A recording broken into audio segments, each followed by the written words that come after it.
Gembong OPM gigit jari, kurir senjata tertangkap. Permalukan Kepala Staf KKB, urung dapat pistol. Satgas Operasi Damai Kartens menangkap seorang kurir senjata OPM berinisial MO di Kabupaten Jayapura.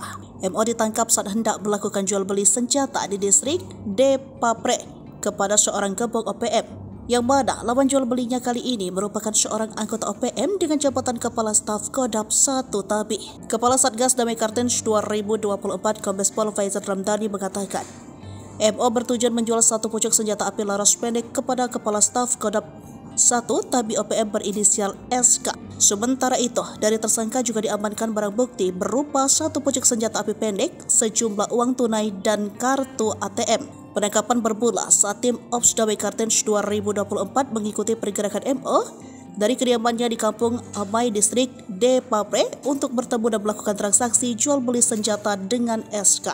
Sesampainya di Jalan Raya Depapre, MO kemudian ditangkap dan dari tangannya diamankan satu pucuk senjata api pendek. Saat ini MO sedang menjalani pemeriksaan lebih lanjut di Posko Ops Damai Kartens 2024.